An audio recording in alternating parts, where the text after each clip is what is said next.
जय हिंद दोस्तों।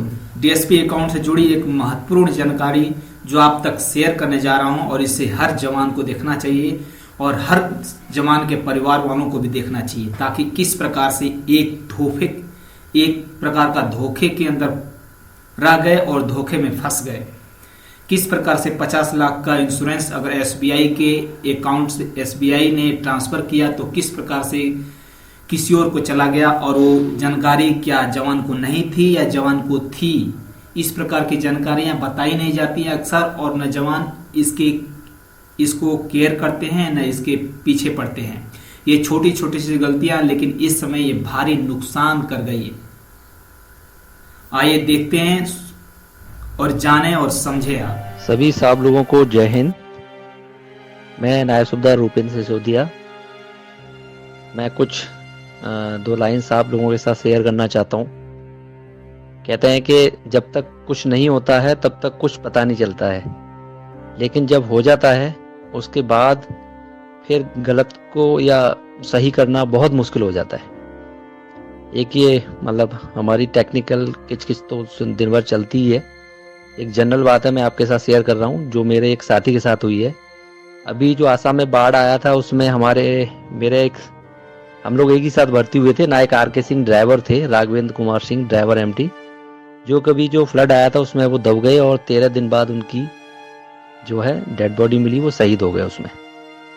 अभी क्या हुआ कि 2009 में जब उन्होंने डीएसपी अकाउंट खुलवाया था तो उस समय उनकी शादी नहीं हुई थी 2009 में, तो उन्होंने नॉमिनी अपने बड़े भाई को बनाया था। उनके मदर फादर की डेथ पहले ही हो चुकी थी, तो उन्होंने बड़े भाई को नॉमिनी बनाया। जैसा कि हम सब जानते हैं कि बिना नॉमिनी के बैंक अकाउंट नहीं ओपन होता है, तो नॉमिनी चाहिए। तो डीएसपी अकाउंट उन्होंने खुलवाया था जालंधर ब्रांच में। डीएसपी अकाउंट खुल गया, सारी बातें हो गई। अभी वो बंदा, हम जैसे सारे फौजी हम लोग साल में किसी भी यूनिट में 2 साल रहते हैं, 3 साल रहते हैं, तो उसने जो है राघवेंद्र ने खाता खुलवा के फिर वो कभी यहाँ पोस्टिंग कभी वहाँ पोस्टिंग चलता रहा। और उसकी 2010 में शादी हो गई, 2009 में अकाउंट खुलवाया था। तो 2010 में जब शादी होगी तो फौज में ड्यूटी वगैरह में सारा कुछ मैरिज का ये वो सब कुछ विल उसका वाइफ का चल रहा है। बट वो जो डीएसपी अकाउंट में नॉमिनी था वो चेंज नहीं किया। क्यों नहीं चेंज किया? कि नॉमिनी चेंज कराने के लिए आपको ब्रांच में जाना पड़ेगा। तो हम लोग फौजी बंदे, अभी मैं जालंधर से पहुंच गया गुवाहाटी से घर चलता रहा, अभी कौन जाएगा जालंधर चेंज कराने। अनफॉर्चुनेटली अभी उसकी डेथ हो गई, तो जो डीएसपी अकाउंट का 50 लाख रुपए आना था वो उस भाई के अकाउंट में आया है, और 50 लाख रुपए की वजह से उस भाई की नीयत हो गई खराब। आज वो सगा भाई वो एक पैसा भी देने को, इसकी वाइफ, इसकी 2 बेटियां हैं, 1 बेटा है, इनको देने के लिए बिल्कुल तैयार नहीं हो रहा है। वो बहाने दे रहा है, वो कह रहा है कि मैंने भाई को पढ़ाया, ये लिखाया वो लिखाया। बेचारा ऊपर से जो भाई को मरे हुए भी 1 महीना नहीं हुआ, पैसा आ गया 10 दिन के अंदर ही। इस भाई ने वाइफ के ऊपर और अभी लांछन लगा रहा है कि ये बच्चों को छोड़ देगी। मतलब जो बेईमान आदमी हो गया है वो बेचारी एक फौजी की वाइफ, हम सारे फौजी हैं, उसकी वाइफ को भी अभी उल्टा पुल्टा बोल रहा है, और ये और कह रहा है कि वो जो पैसा आएगा उसका भी तूने हिसाब देना है।